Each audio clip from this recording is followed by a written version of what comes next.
రాష్ట్రంలో జరుగుతున్నది చూస్తే చాలా బాధాకరం.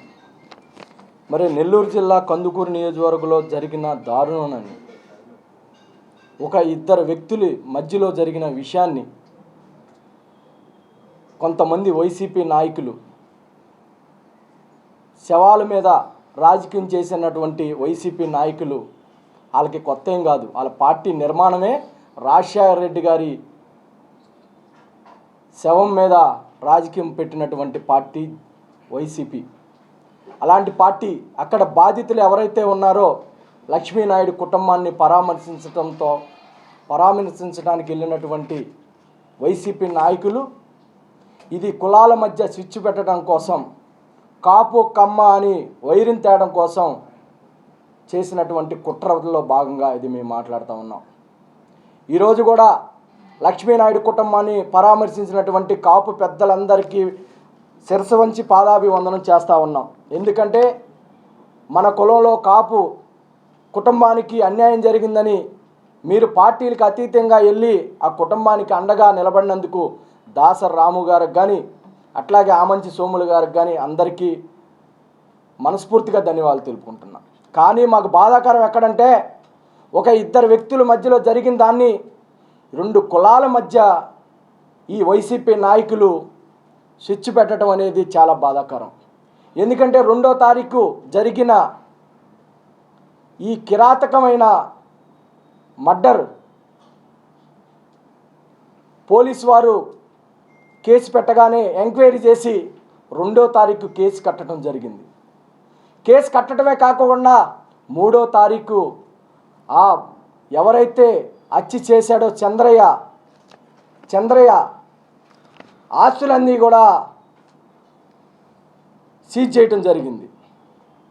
మీ అందరికీ తెలియని విషయం ఏంటంటే, ఎవరైతే లక్ష్మీనాయుడు ఉన్నాడో వాళ్ళ కుటుంబం కూడా 40 సంవత్సరాలుగా టీడీపీతో కలిసికట్టుగా ఉన్నారు. అక్కడ కమ్మ కాపు గొడవ ఉంటే ఒక 40 సంవత్సరాలుగా ఆ కుటుంబం వాళ్ళతో కలిసి ఉంటుందా అని మేము అడుగుతూ ఉన్నాం.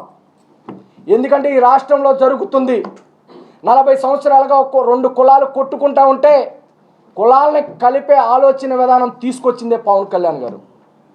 మరి 40 సంవత్సరాలుగా టీడీపీతో ఉంటున్న కుటుంబం వ్యక్తిగతమైన కారణాల వల్ల, ఫైనాన్షియల్ ట్రాన్సాక్షన్ వల్ల వాళ్ళకి గొడవలు వచ్చినాయి.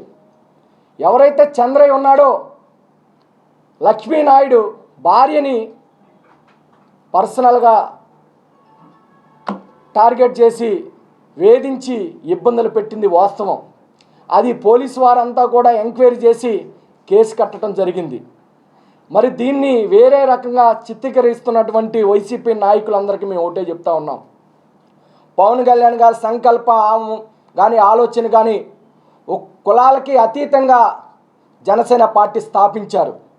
ఒక కాపు కులమే కాదు, అణగారిన వర్గాలకు అందరికీ న్యాయం చేయాలని ఒక ఆలోచనతో 2014లో పార్టీ పెట్టి స్థాపించి ఎన్నో సమస్యల మీద పోరాడారు పవన్ కళ్యాణ్ గారు. ఆ పోరాటే తత్వం చూసే ఈ రాష్ట్ర ప్రజలు 100% స్ట్రైక్ రేట్ ఇచ్చినటువంటి ఘనత జనసేన పార్టీకి దక్కింది.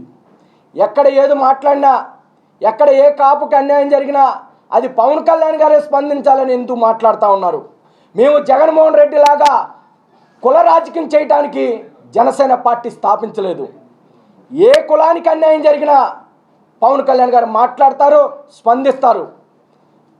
ప్రభుత్వం రాగానే తిరుపతిలో తొక్కిసలాట్లో చనిపోతే సొంత పార్టీని కూడా నిలదీసి అడిగినటువంటి గొప్ప మనసున్న మహారాజు పవన్ కళ్యాణ్ గారు.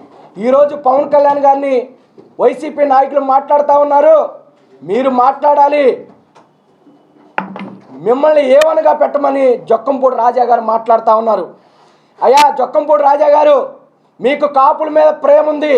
ప్రేమ ఉంటే వైసీపీలో మీకు కాపు కార్పొరేషన్గా చైర్మన్గా చేసి మరి కాపు కార్పొరేషన్ని నిర్వీర్యం చేసినటువంటి జగన్మోహన్ రెడ్డిని మీరు నిలదీయలేదా అని అడుగుతా ఉన్నా. కాపు పిల్లలందరూ కూడా విదేశీ విద్య కోసం మీరు లోన్స్ ఇస్తారని చెప్పి నమ్మి విదేశాలకు వెళితే 100 కోట్ల రూపాయలు మీరు ఇవ్వకుండా, అది రిలీజ్ చేయకుండా ఆపితే ఆ కుటుంబాలన్నీ కూడా రోడ్లు పడలేదని మేము అడుగుతా ఉన్నాం. మీరు కాపు కార్పొరేషన్ చైర్మన్గా ఉన్నప్పుడు ఈ రాష్ట్రంలో ఉన్న కాపులకి, యువతకి మీరు ఏం చేశారో బహిరంగంగా శ్వేతపత్రం రిలీజ్ చేయాల్సిందిగా మేము కోరుతా ఉన్నాం. ఈరోజు మీ రాజకీయం కోసం మీరు రాజమండ్రి నుంచి నెల్లూరు వచ్చి ఇది కులాల మధ్య స్విచ్ పెట్టి ఇది పవన్ కళ్యాణ్ గారిని లాగాలని చూస్తున్న మీ దుర్మార్గాన్ని మేము ఖండిస్తూ ఉన్నాం. కాపుల మీద అంత ప్రేమ ఉన్న జగన్మోహన్ రెడ్డి మరి ఆనాడు కాపులందరూ కూడా బీసీలో చేర్చాలని ఒక కోరికని, నేను కాపుల్ని బీసీలో చేర్చనని చెప్పి బహిరంగంగా చెప్పినప్పుడు మీరెందుకు నిలదీయలేదని మేము అడుగుతా ఉన్నాం. అదే ముద్రగడ్డ పద్మనాభం గారు తుని మీటింగ్ పెట్టి అదే ఆవేశంగా మరి రోడ్డు మీదకి వెళ్ళి ట్రైన్ తగలబెట్టినప్పుడు మీరందరూ మరి ఆ రోజు వైసీపీ కార్యకర్తలు లేరా అని మేము అడుగుతూ ఉన్నాం. ఆ రోజు మీ నాయకుడిని ఎందుకు నిలదీయలేదు, మీ నాయకుడిని ఏమనగా ఎందుకు పెట్టలేదని మేము అడుగుతూ ఉన్నాం. మా నాయకుడు దుర్మార్గాలు చేయలేదు, మా నాయకుడు సొంత బాబాయిని చంపి మాఫియా చేయలేదు.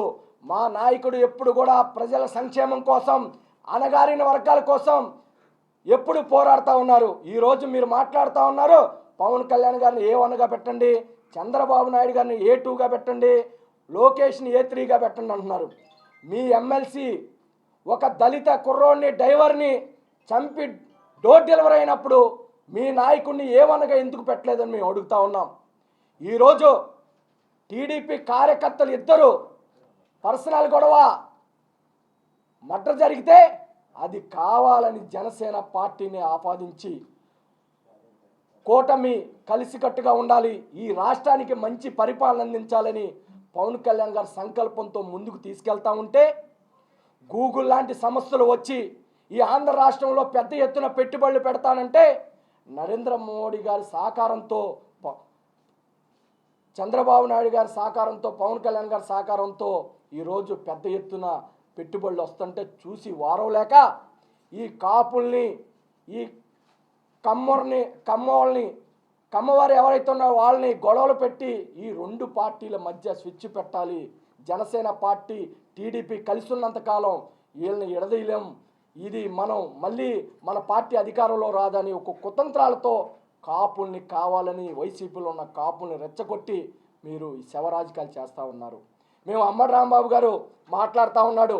అమ్మడి రాంబాబు గారికి 70 ఏళ్ల వయసు వచ్చింది, ఇంకా ఎవరూ రాలేదు. ఎందుకంటే ఒక రాజకీయ నాయకుడిగా ఫెయిల్యూర్ అయ్యాడు, ఒక ఎమ్మెల్యేగా ఫెయిల్యూర్ అయ్యాడు, ఒక మంత్రిగా ఫెయిల్యూర్ అయ్యావు, ఓ బప్పుల్లాగా తయారయ్యావు. వీడియోలు తీసుకుంటూ టిక్టాక్లు చేసుకుని వీడియోలు చేసుకునే నువ్వు పవన్ కళ్యాణ్ గారి గురించి మాట్లాడతావని మేము అడుగుతా ఉన్నాం.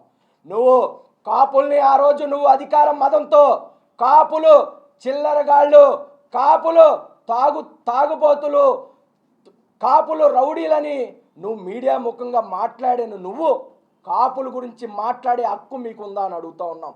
ఈరోజు చాలా బాధ కలుగుతూ ఉంది. మాలాంటి యువత ఈ రాష్ట్రం బాగుంటుంది, లక్షలాది ఉద్యోగాలు వస్తాయని ఆశతో ఉంటే మీ జగన్మోహన్ రెడ్డి శవాల మీద రాజకీయాలు చేసినటువంటి జగన్మోహన్ రెడ్డి నాయకత్వంలో మీ కాపు పెద్దలు పనిచేయటం చాలా బాధాకరం. కాపు వైసీపీలో ఉన్న కాపు పెద్దలందరికీ మేము ఒకటే చెప్తా ఉన్నాం, మీరు మీ వైఖరి మార్చుకొని మీరు ఈ రాష్ట్రం అభివృద్ధి చేయడానికి మీరు సహకరించండి. మీరు కావాలని పవన్ కళ్యాణ్ గారిని టార్గెట్ చేస్తే ఏ కాపు సోదరుడు కానీ జన సైనికుడు కానీ ఊరికినే మిమ్మల్ని వదిలిపెట్టడు. మీరు చిత్తుగా ఓడిపోయారు చూసారా, ఈసారి మీకు డిపాజిట్లు కూడా రాకుండా ఓడిపోతారు.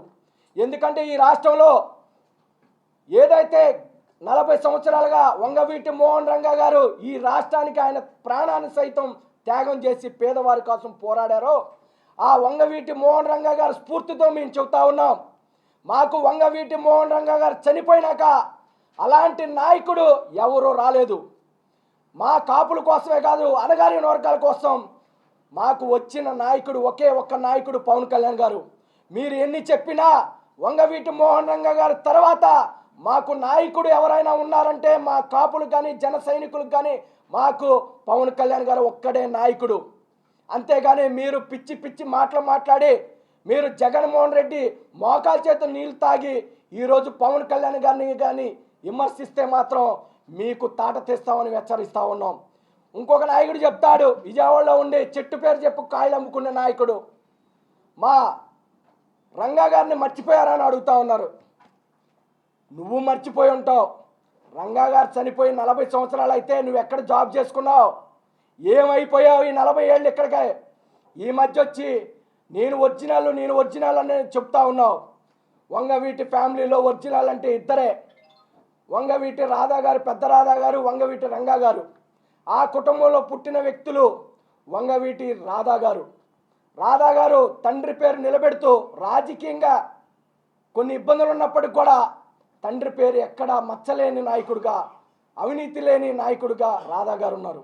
అదేవిధంగా వంగవీటి శంకర్ గారు ఉన్నారు. ఆయన రంగా గారు చనిపోయినాక ఈ ఉద్యమం కోసం పోరాడి ఎన్నో కేసులు పెట్టించుకున్న ఫ్యామిలీలో వాళ్ళు ఉన్నారు.